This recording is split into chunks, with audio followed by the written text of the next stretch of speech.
Boa noite, meu irmão, minha irmã, meu amigo, minha amiga. Você que nos acompanha na página Pregações Espíritas no Facebook e você que está inscrito no canal Pregações Espíritas no YouTube. Sejam todos muito bem-vindos a mais uma pregação de sábado às 20 horas, hoje dia 8 de junho de 2024. Como leitura preparatória para a nossa prece, nós vamos ler da segunda epístola de Paulo a Timóteo, capítulo 3, versículos 1 a 9. Sabe, porém, isto: nos últimos dias sobrevirão tempos difíceis, pois os homens serão amantes de si mesmos, gananciosos, presunçosos, soberbos, blasfemos, desobedientes a pais e mães, ingratos, profanos, sem afeição natural, irreconciliáveis, caluniadores, sem domínio de si, cruéis, sem amor para com os bons, traidores, atrevidos, orgulhosos, mais amigos dos prazeres do que amigos de Deus, tendo aparência de piedade, mas negando-lhe o poder. Afasta-te também destes, porque deste número são os que se introduzem pelas casas e levam cativas mulheres nécias carregadas de pecados, levadas de várias concupiscências, que aprendem sempre, mas nunca podem chegar ao conhecimento da verdade. E como Janes e Jambres resistiram a Moisés, assim também estes resistem à verdade, sendo homens corruptos de entendimento e réprobos quanto à fé. Não irão, porém, avante, porque a todos será manifesta a sua insensatez, como também aconteceu com a daqueles. Vamos fazer a nossa oração. Jesus, nosso Mestre, Deus, nosso Pai, amigos e benfeitores espirituais, espíritos familiares e simpáticos, nossos anjos guardiães. A todos vós pedimos a bênção, a intercessão, a inspiração, neste momento em que estamos reunidos em Teu nome, Senhor Jesus, para estudarmos as Tuas lições, as verdades provindas de Deus por meio de Ti. E por isso, por mais esta bênção, por mais esta oportunidade, hoje, abordando, refletindo sobre um dos pecados, um dos erros, um dos desvios de caráter, de personalidade, que mais nos atormenta, que mais nos leva a errar, que mais nos leva a fracassar e a nos afastarmos de Ti, que é o orgulho. Que nós possamos apreender da melhor forma tudo que nos será trazido hoje sobre isto. E antecipadamente gratos, pedimos permissão para iniciar a pregação de hoje. Que assim seja. Meus irmãos, essa epístola, né, de Paulo a Timóteo, Timóteo era como um filho do coração de Paulo. E Paulo tinha todo um cuidado, um zelo, um carinho paternal para com ele. Então, ele orientou, ele advertiu, ele exortou Timóteo várias vezes, para que Timóteo, não que ele, Timóteo, fosse um menino, um rapaz, né, levado, desobediente, nada disso. Mas Paulo, como um pai, digamos, né, social, né? Ele não era pai biológico, ele não tinha adotado Timóteo, mas Timóteo começou a segui-lo muito novinho. e Paulo, né, orientou como se fosse um pai mesmo. E ele então exortou várias vezes, né, Timóteo. Timóteo começou a ter seguidores também, né, discípulos. Ele tinha, né, um dom de oratória, né, ele conseguia também pregar o evangelho. Então ele conseguiu, digamos, imitar, né, o que Paulo fazia em certas proporções, digamos assim, né, guardadas as devidas proporções. Então Paulo, com todo esse cuidado, com todo esse zelo, ele orientou em diversas situações, em diversas circunstâncias, em diversas épocas, Timóteo. E está registrado aqui na segunda carta de Paulo a Timóteo, no capítulo 3º, esse cuidado que Paulo quis que Timóteo tivesse, todos os seguidores de Timóteo, todas as pessoas que estavam ali congregando com Timóteo em torno do Evangelho, das lições de Jesus, das lições do próprio Paulo, para que eles não se desvirtuassem, para que eles não fossem enganados até pelos espíritos encarnados, né? Como ele diz aqui, que até muitas vezes tendo aparência de piedade, mas que na verdade eram soberbos, orgulhosos, caluniadores, mais amigos, como diz ele aqui, mais amigos dos prazeres do que amigos de Deus. Então, quer dizer, é exatamente aquilo que Jesus mais combateu, que é o quê? A hipocrisia. Né? Muitas vezes nós, na religião, nós temos uma aparência, né, de santos, de corretos e tal, mas qual é o móvel, como dizia Allan Kardec, qual é o móvel da ação dessa pessoa? Se ela está fazendo tudo isso para ter um número imenso de seguidores hoje com a internet, né, com as redes sociais, Facebook, Instagram, Twitter, agora X, né, e tantos outros, né, o próprio YouTube, né, com os canais lá, e aí a pessoa quer ter não sei quantos mil, não sei quantos milhões de seguidores, né? O que é isso? Se o objetivo é esse, ela está, na verdade, usando o evangelho do nosso Senhor Jesus Cristo, usando a palavra de Deus, não para pregar, propriamente falando, mas para ter seguidores. O que é isso? Orgulho, vaidade, né? E algumas vezes não fica só nisso, né? Eu não quero somente ter seguidores, eu quero que os seguidores curtam. Então, a pessoa até fala, né? Quem quiser, né, deixar o seu like aí, dar o joinha e tal. Então, quer dizer, você está divulgando, você está usando a palavra do Senhor, né? As epístolas, os Atos dos Apóstolos, as epístolas de Paulo, Pedro, né? E querendo seguidor, querendo ter curtidas, ou até mais do que isso, uma terceira situação, ter muito seguidor, ter muita curtida e querer, por exemplo, que todos esses seguidores comprem os seus livros que você está lançando, né? Então, se eu começar a lançar livro e eu faço tudo isso com o objetivo de vender os livros, a renda da venda desses livros está indo para onde? Está indo para o trabalho de uma casa espírita? Está indo para o trabalho de uma casa de caridade? Ou não? E aí criam-se, né? Instituem-se editoras. Eu vou fazer a minha própria editora para vender meus livros. Então, cria-se, né? Ou criam-se cursos.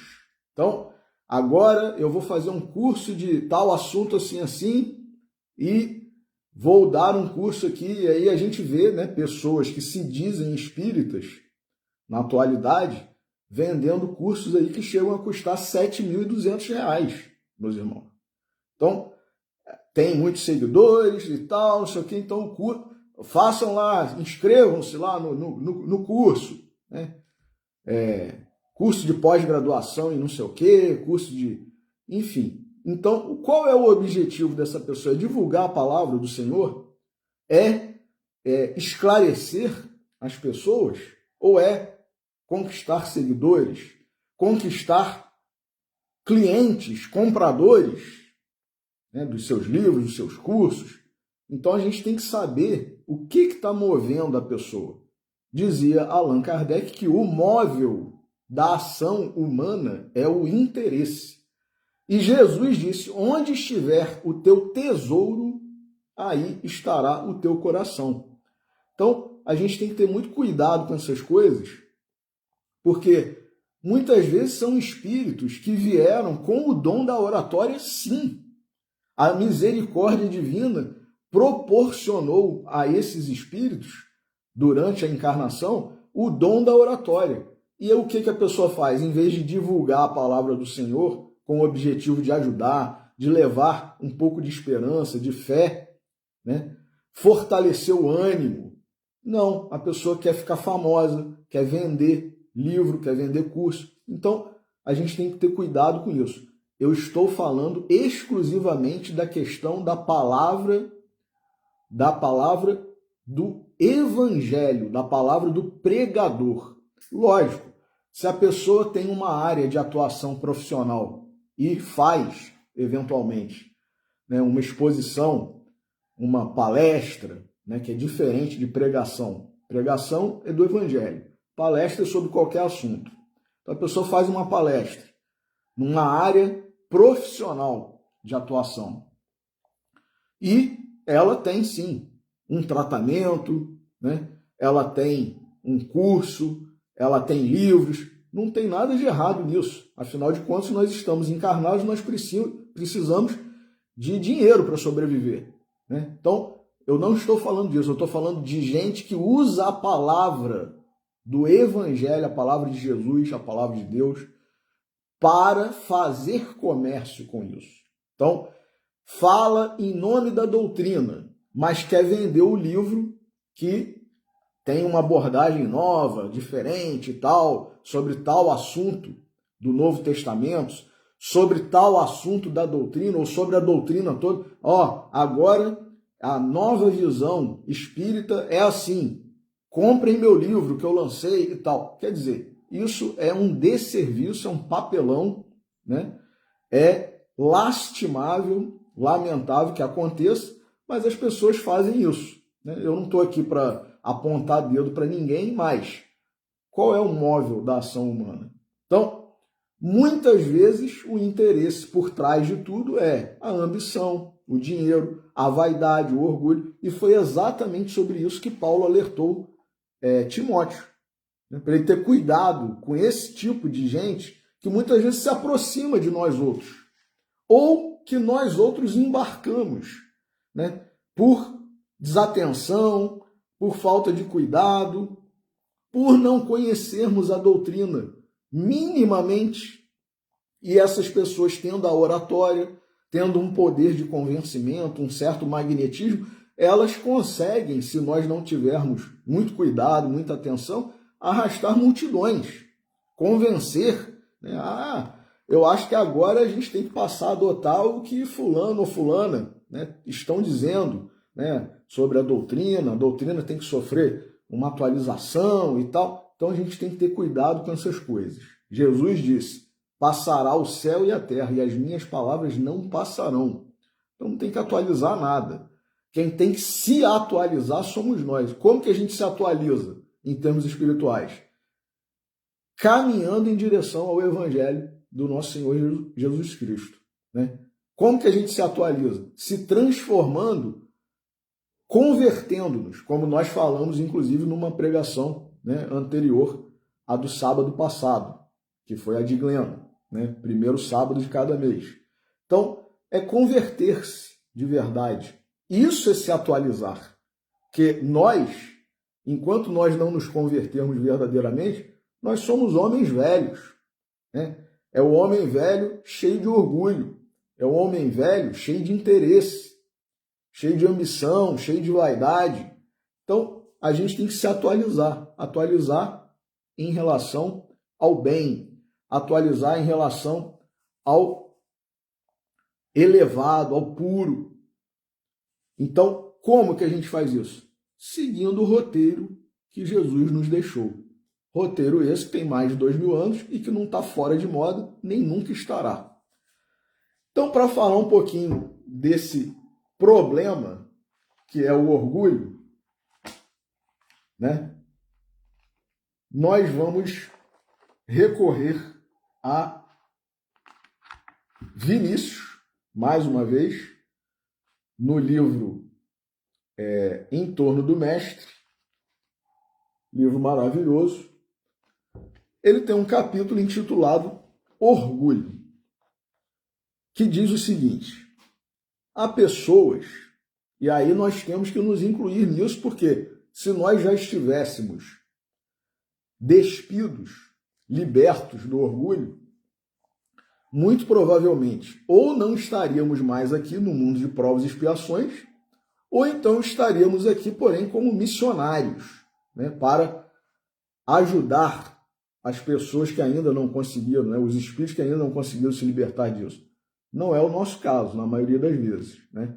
A grande maioria de nós outros estamos aqui porque ainda somos orgulhosos.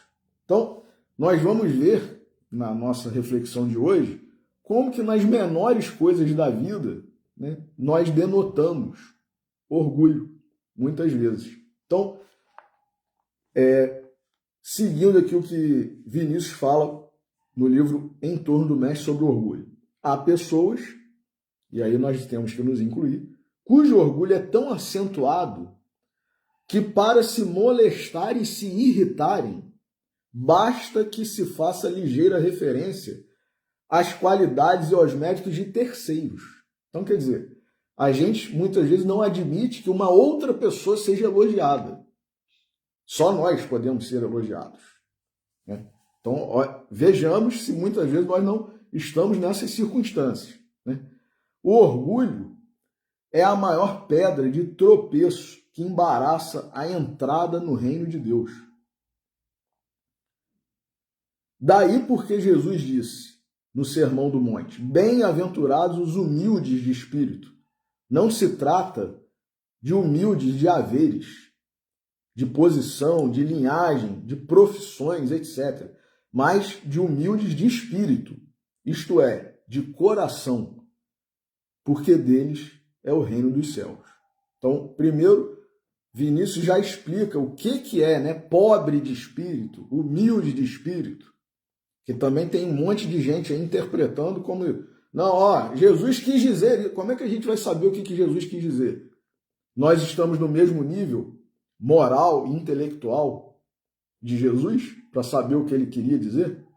Então, a gente começa a interpretar com a nossa vaidade, com o nosso orgulho, com a nossa soberba, que muitas vezes reflete de que forma? Autoritarismo, né? Então, Vinícius, que a gente sabe que foi um gigante do espiritismo aqui no Brasil, ele está dizendo que os humildes de espírito, os pobres de espírito, não são os humildes de haveres, de posição, de linhagem, de profissões, mas de coração. Então, é o sujeito, né? Como diz aqui ele no parágrafo seguinte: o homem orgulha-se de tudo, do seu dinheiro, do seu saber, da sua posição, de sua linhagem, das suas qualidades, dos seus defeitos. Muitas vezes, meus irmãos, nós nos orgulhamos dos nossos defeitos, das suas ascensões, das suas quedas, até mesmo da sua ignorância, maldade e loucura. Muitas vezes nós nos orgulhamos disso. Certamente por isso é que Alexandre Herculano teve esta exclamação: orgulho humano, que serás tu mais? Estúpido, feroz ou ridículo? Não é a pobreza, nem a enfermidade, nem a fome, nem a nudez, não é a pobreza, nem a enfermidade, nem a fome, nem a nudez que mais tem ocasionado sofrimentos na terra. É o orgulho, sob suas várias e multiformes modalidades. O primeiro sangue que ensopou a terra foi o de Abel, assassinado por seu próprio irmão. Qual a causa que determinou esse homicídio? O orgulho ferido.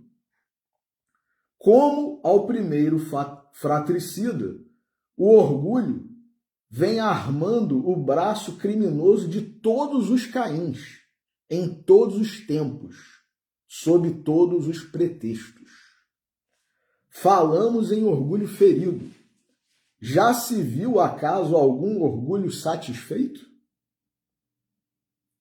Nós sempre temos o nosso orgulho ferido, na verdade. Não é verdade que o orgulho está sempre ferido? Diz Vinícius.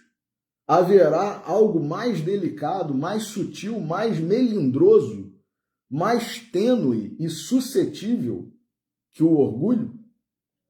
Nem o floco de neve, nem o lírio pulcro, nem a pura açucena, nem a camélia branca são tão suscetíveis. Uma palavra, uma interjeição, uma tonalidade de voz, um gesto, um olhar é bastante para melindrar o orgulho. E não é verdade? Uma palavra. Às vezes a pessoa fala alguma coisa, o que você falou? A gente logo pergunta, você falou o quê? Aí a pessoa fala uma interjeição, uma tonalidade de voz, um gesto, um olhar. Está me olhando desse jeito por quê? Ou, o que você está olhando? Né?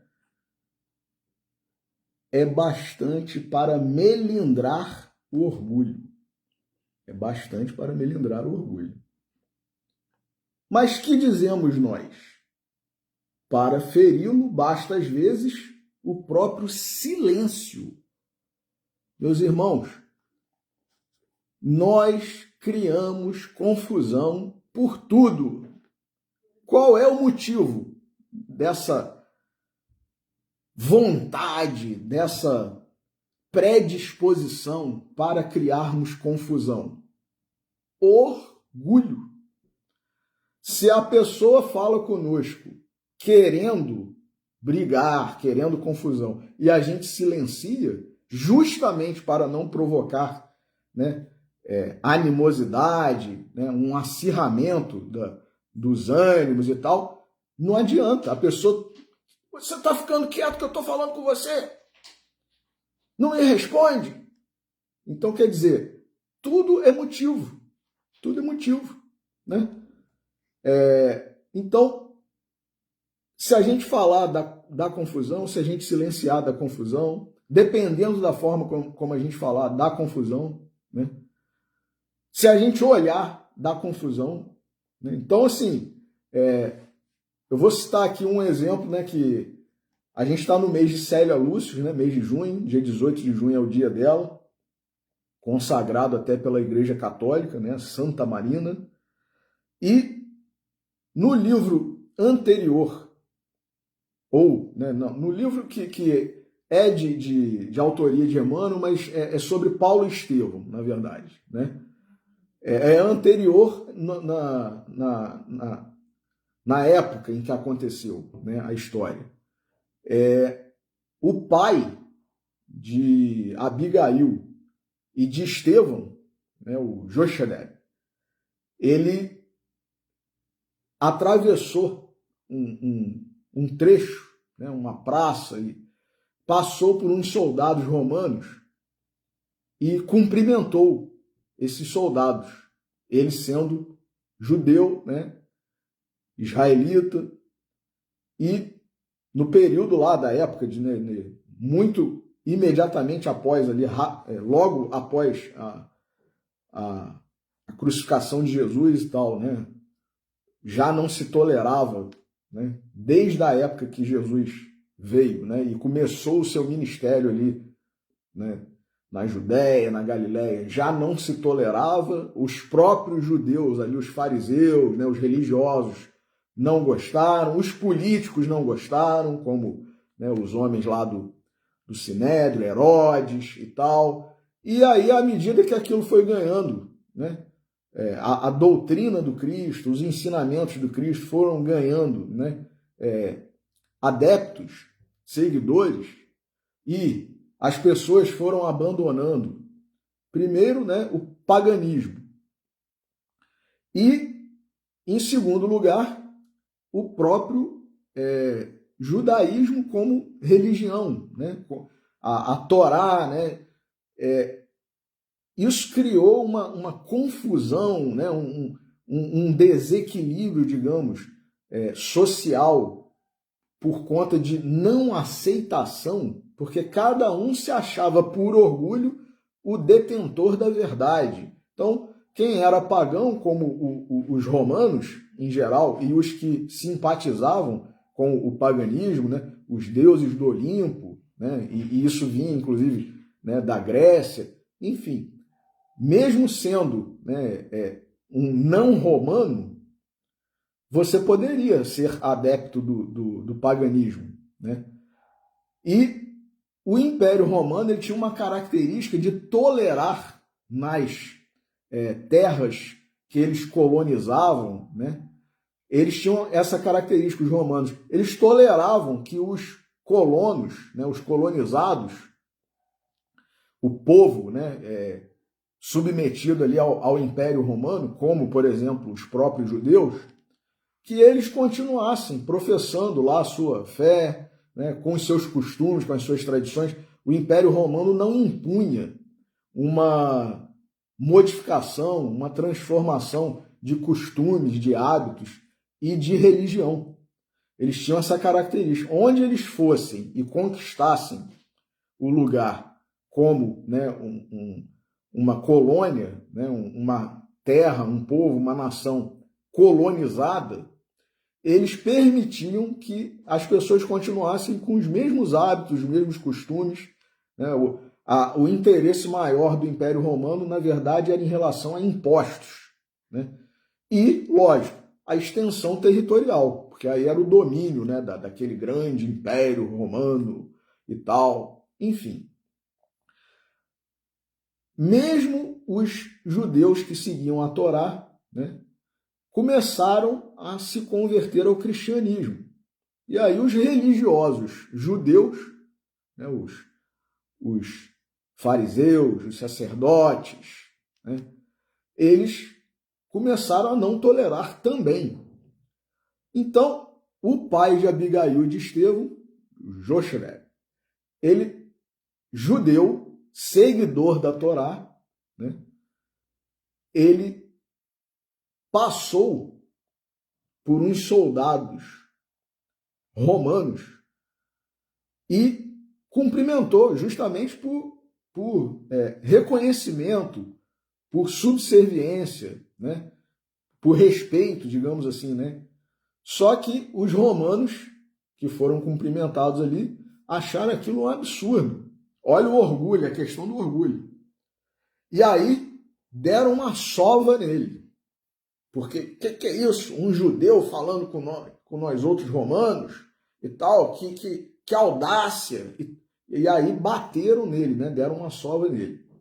E ele não foi preso, mas, né, continuou, pediu desculpa e tal, não sei o quê. Aí ele foi para o lugar lá onde ele tinha que ir, né, e tal, voltou mais tarde e não cumprimentou, né, outros dois soldados, ou outros soldados que estavam mais ou menos naquela região, num turno diferente, né, de plantão, de vigília, sei lá o quê.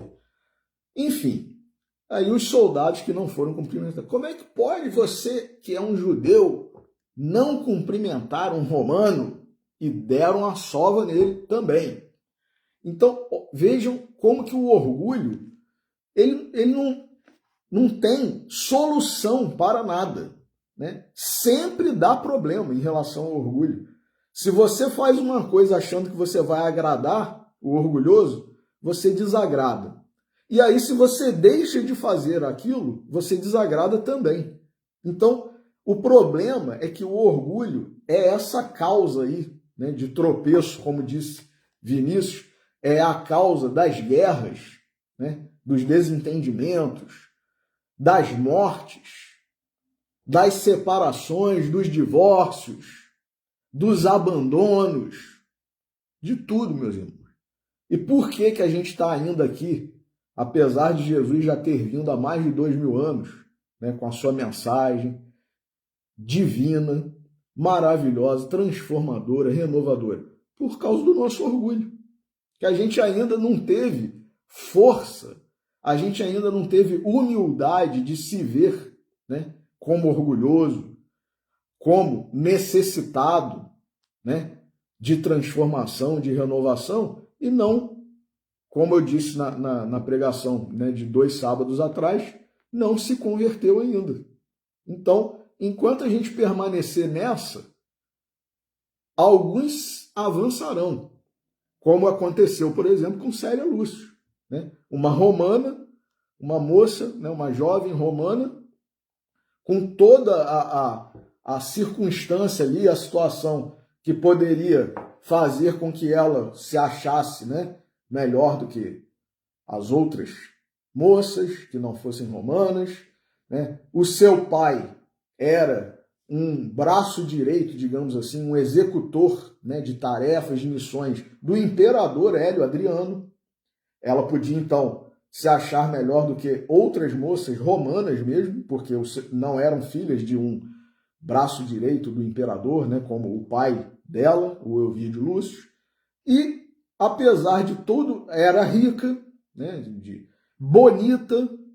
Então, quer dizer, tinha tudo para ela se envaidecer, para ela, né, se encher de orgulho, e, no entanto, ela foi um exemplo de humildade. Um exemplo de humildade. Tanto é assim que Emmanuel, no prefácio do livro, 50 anos depois, ele diz que Célia, né, aprendeu e aplicou todos os ensinamentos ou todas as lições do Divino Mestre no transcurso doloroso de sua vida. Uma romana, meus irmãos. Uma romana. Agora, vejamos, né, alguns exemplos de pessoas, de situações que estão aqui neste romance, 50 anos depois, e que denotam, né, orgulho. Por exemplo, o próprio pai dela, antes de se converter, porque Glenda falou na semana passada, né, no sábado, o exemplo de conversão, e até, né, não foi por causa da minha pregação do sábado anterior, mas foi um exemplo de conversão, né, que ela citou aqui, inclusive fazendo um paralelo entre a trajetória de Elvídio Lúcio e a parábola do filho pródigo, né? Então, muito interessante e exemplo, né, de conversão. Então, antes da conversão de Elvídio Lúcio, ele era, né, esse braço direito de Hélio Adriano, imperador romano, executor de tarefas, de missões, de encargos, que Hélio Adriano passava diretamente para ele, né? E alguns exemplos que aconteceram, né, algumas ocasiões, situações que denotam o orgulho que ele tinha, mas que passou a não ter mais, né? Porque no final de sua vida, como Glenda contou, né, se converteu, se transformou, pediu perdão, né, se arrependeu do que fez, enfim, passou a ser, né, outra pessoa, outro espírito, renovado, transformado, convertido. Mas antes disso, na sua juventude, ele teve, né, um relacionamento, né, amoroso com Cláudia Sabina, e dessa relação adveio um filho, que era o Silano. Só que a Cláudia Sabina, ó, vejamos como que o orgulho, né, começa a dar, né, marcar sua presença nas circunstâncias da vida. ele era um romano. O pai dele, né, Néio Lúcio, um grande ancião, patriarca romano, né? Sua esposa era Alba Lucínia, também filha de um grande, né, o Fábio Cornélio. Enfim, uma família influente, né? Tipicamente aquela família romana de alta estirpe. Ele, jovem, teve esse relacionamento lá com a Cláudia Sabina, só que ela era uma plebeia.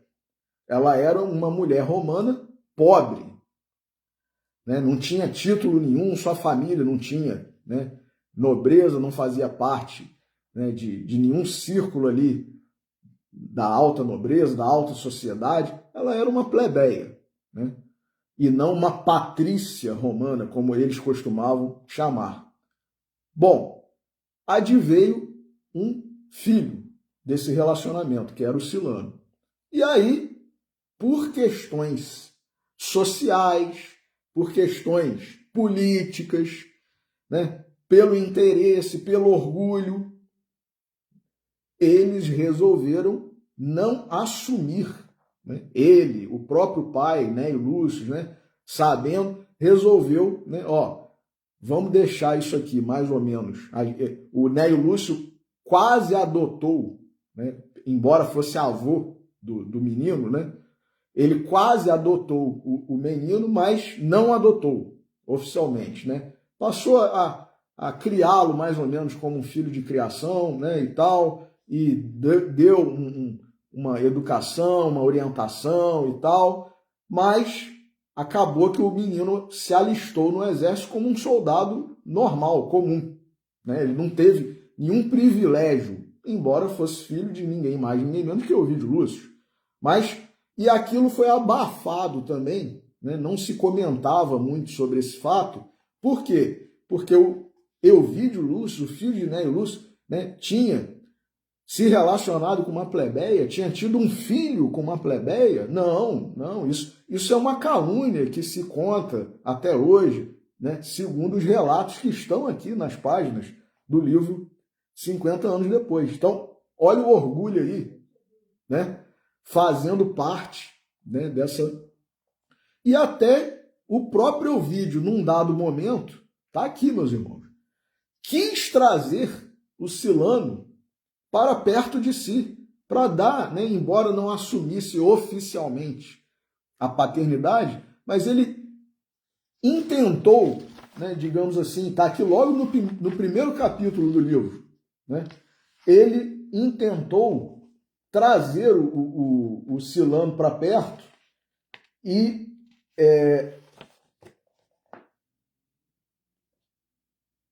ele quis que o rapaz ficasse na propriedade lá da Idumeia, né, o Euvídio e toda a família, como era muito abastada, né, eles tinham várias terras em vários lugares do Império Romano, né? Tinha uma criação de cavalos, inclusive que por ocasião de uma missão lá do Império Romano, né, de uma espécie de guerra, assim, para conquistar um novo lugar ou para deflagrar, né, uma revolução, uma confusão que estivesse acontecendo em algum lugar. Ele vendeu, Euvídio, toda a criação de cavalos que ele tinha, e aqui está relatado que aquilo deu uma tranquilidade para ele passar o final da vida dele toda e mais garantir a tranquilidade financeira da família, né, por longos anos. Então vejamos, né, como não era a situação financeira. Então, numa dessas propriedades rurais, né, ele quis que o Silano ficasse. E aí ele teria lá uma condição de vida boa, né, e tal, embora não estivesse debaixo do mesmo teto, né, que ele, Euvídio, com a sua esposa Alba Lucínia e as suas duas filhas, Célia Lúcius e Euvídia, né? Mas Alba Lucínia, sua esposa, não permitiu. Então, por quê? Né? Até Glenda falou, talvez não necessariamente por orgulho, mas por ciúme. Mas ciúme tem a ver com orgulho, né? Então, quer dizer, ela não permitiu e ele consentiu, né? Porque ia trazer para perto de si, de qualquer forma, né? Aquele fruto do relacionamento que ele teve com aquela plebeia e que, embora fosse verdade, né? A família e os amigos procuravam esconder, abafar ou dizer, né, que era, na verdade, uma calúnia, uma difamação, que não tinha acontecido exatamente aquilo e tal. Então, quer dizer, o que é isso? Orgulho. Caio Fabrício, né, o que viria a ser cunhado de Célia Lúcio, né, casou-se com a Euvídia.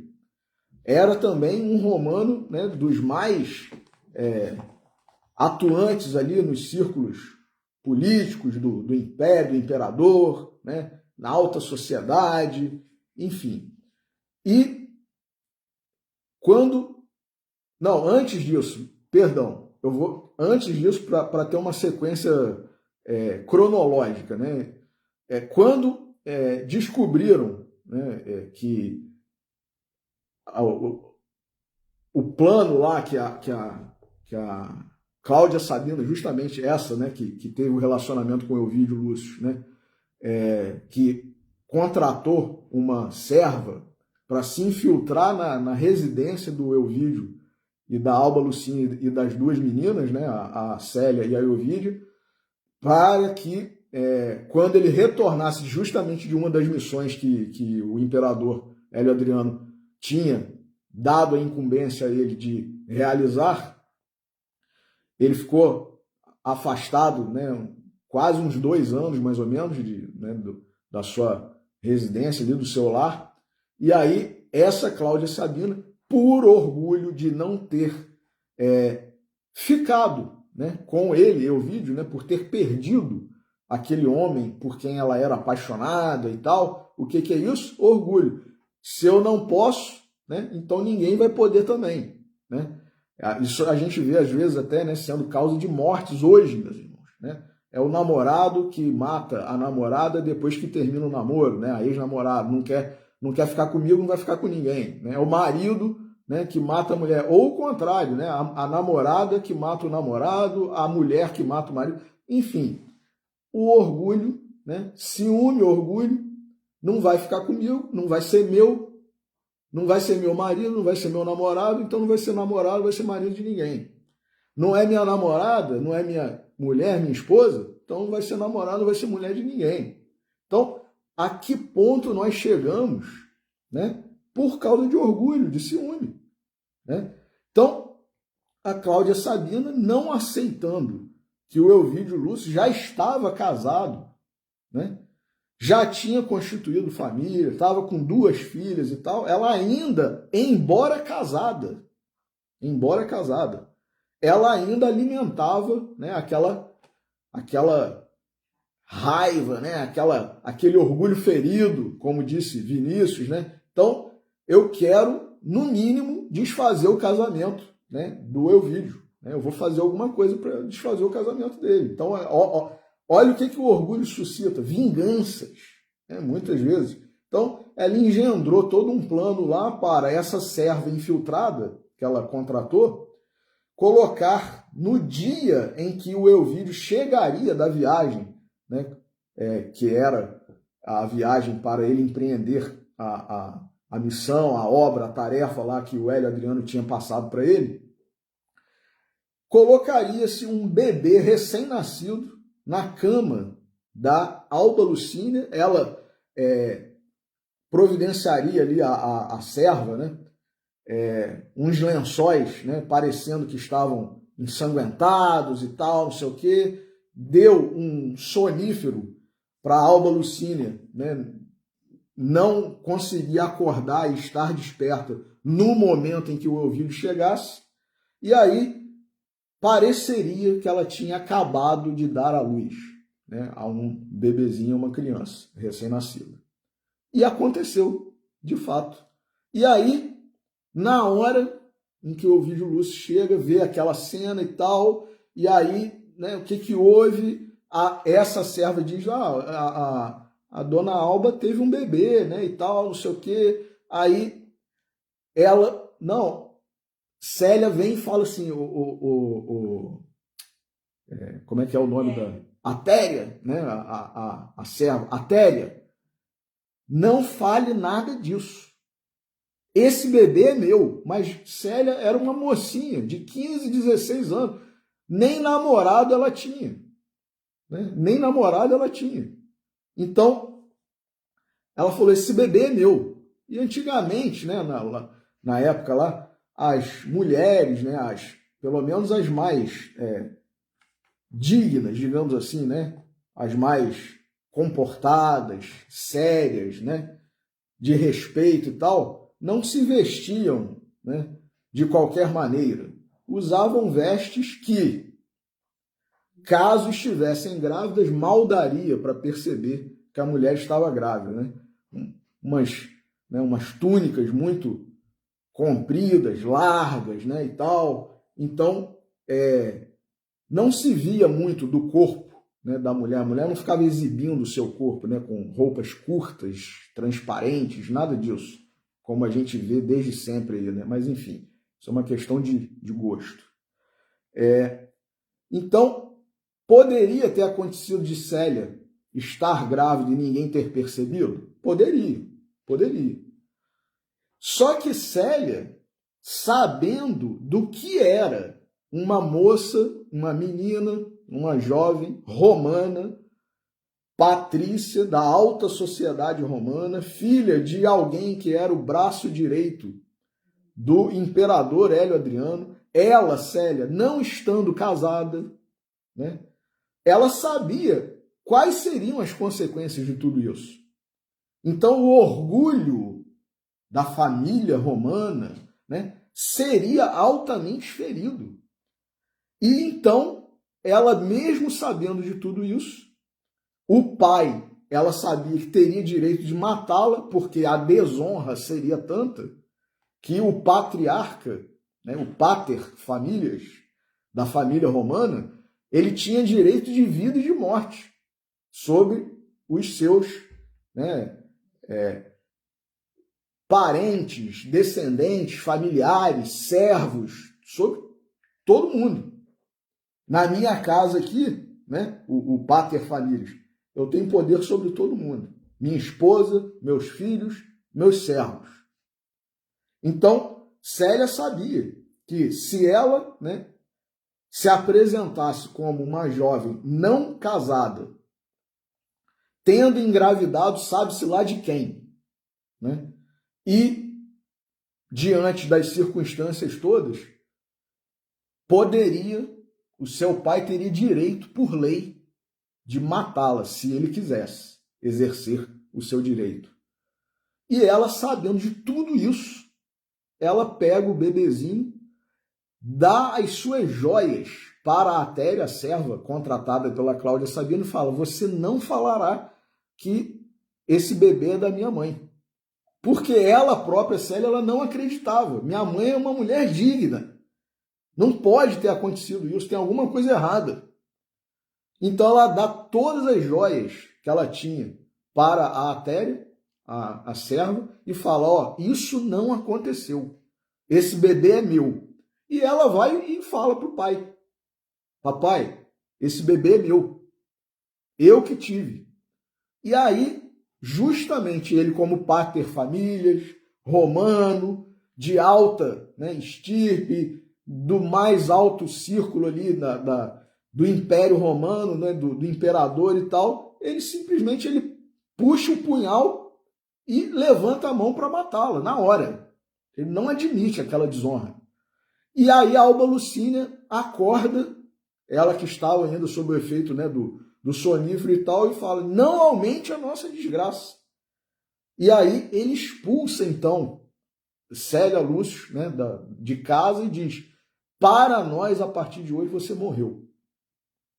Fazem lá um sepultamento simulado, com cinzas, inclusive, e tal, né, toda a tradição lá, a formalidade que os romanos, né, cumpriam, né, por ocasião dos funerais e tal, e ela sai de casa com aquele bebezinho e encontra, aí sim, agora eu vou falar do Caio Fabrício, né, que era o cunhado dela.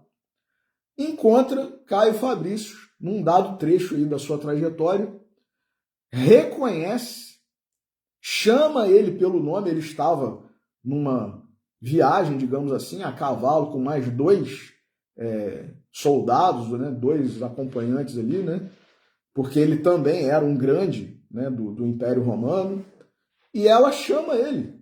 Quando ela ouve o trote, né, dos cavalos, ela se aproxima para ver quem era, vê que era Caio Fabrício e fala: Caio, sou eu, Célia, tua cunhada.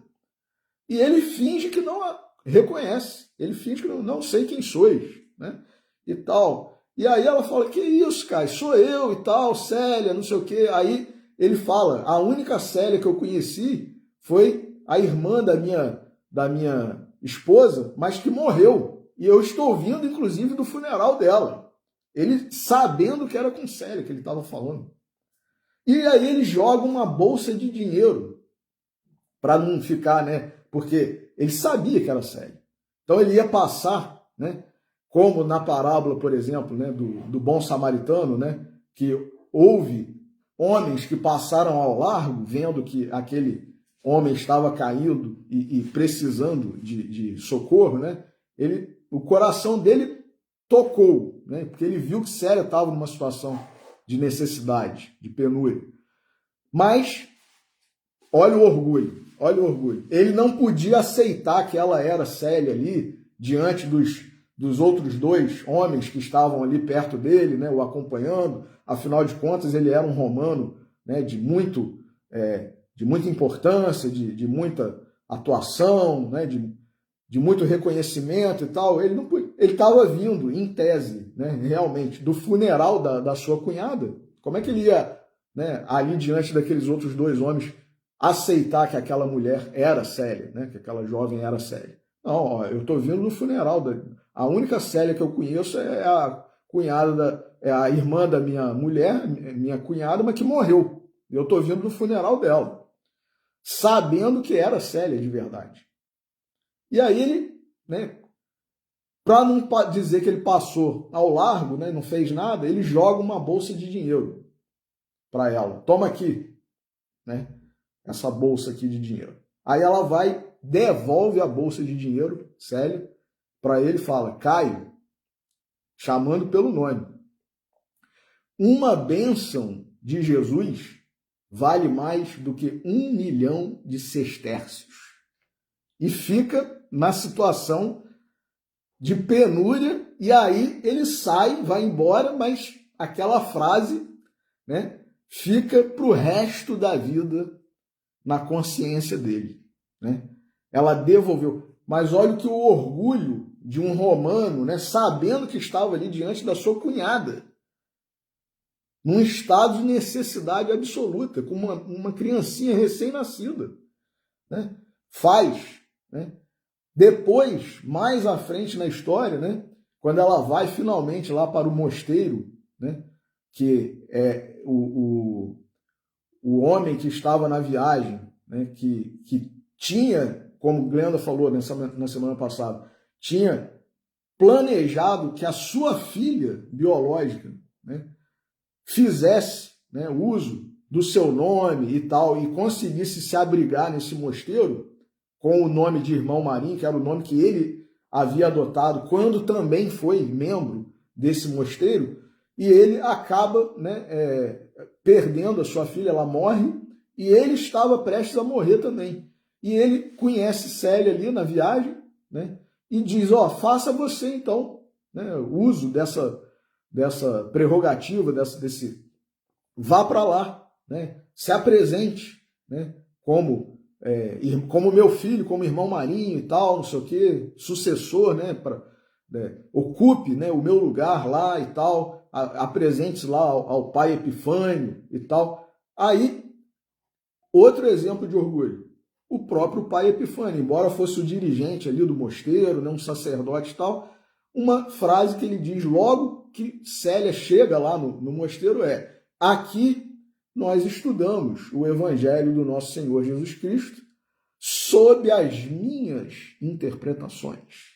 Então, vejamos, meus irmãos, olha o perigo do orgulho que às vezes faz a gente interpretar o Evangelho de Jesus, ou, por exemplo, hoje, a doutrina espírita, do jeito que a gente quer, do jeito que a gente acha que tem que ser, e não como tem que ser. Então, orgulho. Tudo isso por causa do orgulho. Só para a gente ter um trecho maravilhoso de Leon Denis no livro Depois da Morte, capítulo 45, Orgulho, Riqueza e Pobreza. Vejamos o que o orgulho causa nas nossas vidas. De todos os males, o orgulho é o mais temível, pois deixa em sua passagem o germe de quase todos os vícios. É uma hidra monstruosa, sempre a procriar, e cuja prole é bastante numerosa. Desde que penetra as almas, como se fossem praças conquistadas, ele de tudo se assenhoreia, instala-se à vontade e fortifica-se até se tornar inexpugnável. Ai de quem se deixou apanhar pelo orgulho. Melhor fora ter deixado arrancar do próprio peito o coração do que deixá-lo insinuar-se.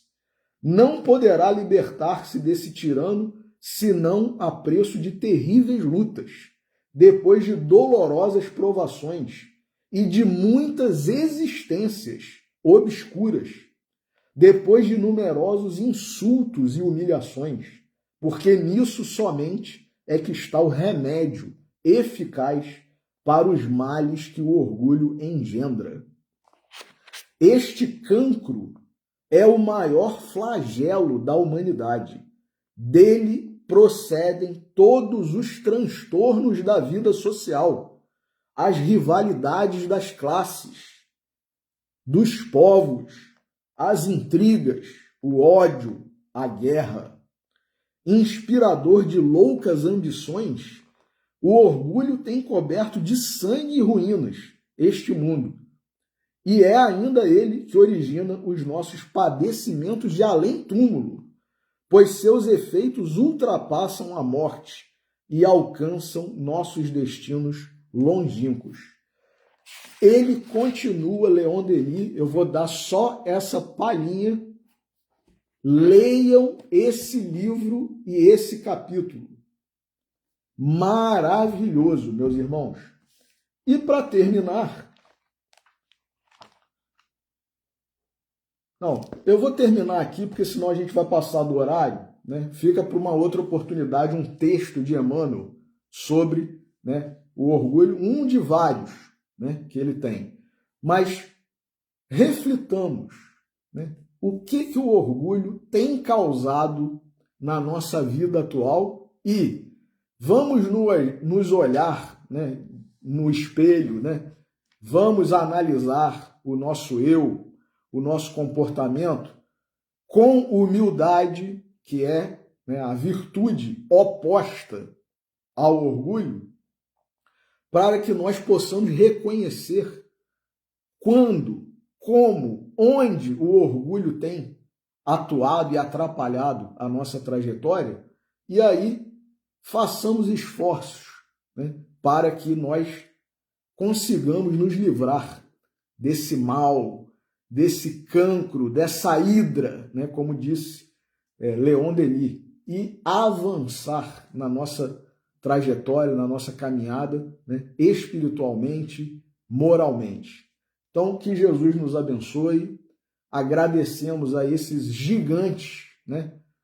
Jesus, o nosso divino mestre, né, o representante de Deus aqui na Terra, Paulo, Timóteo, Emmanuel, Leon Denis, Vinícius e todos, né, que têm trabalhado em nosso benefício para que nós nos livremos, né, desse vício, desse defeito, né, dessa paixão que tanto nos atrapalha, né, tanto nos atormenta e que muitas vezes, na verdade, como disse Vinícius lá é algo que é impossível de ser satisfeito, porque em nenhum momento a gente fica pleno, né, com o orgulho. Mesmo os bajuladores, né, aqueles que falsamente nos apoiam, né, nos bajulam, nos aplaudem, na verdade a gente sabe quando a pessoa está fazendo isso, né, por falsidade, por interesse, né, e a gente pode ter um pouquinho, né, por alguns segundos, alguns momentos, o nosso ego massageado, mas logo depois a gente percebe que aquilo não preenche, né? E aí a gente vai buscar, né, e de repente até cair num comportamento vicioso, né? E passamos a querer mais, querer mais. Então, produção de conteúdo, postagem, né, de vídeo, de foto, de não sei o que, de não sei o que lá, justamente para ter, né, essa massagem no ego que dura poucos segundos e daqui a pouco não nos satisfaz mais. Então, o que é melhor? Nos livrarmos logo disso, né? Caminharmos, né? Darmos um passo à frente. E Jesus, né, com seus emissários, com seus missionários, nossos amigos e benfeitores espirituais, estão desde sempre trabalhando para nos ajudar a conseguir isso. Então, depende de nós, né? Que Ele nos abençoe. Agradecemos a todos esses gigantes, esses amigos, esses benfeitores que têm nos ajudado tanto e pedimos permissão a Deus para encerrarmos a nossa pregação de hoje. A você que nos acompanhou, que nos assistiu, nosso muito obrigado. Um bom final de sábado, um domingo maravilhoso e uma semana de paz. Uma boa noite a todos.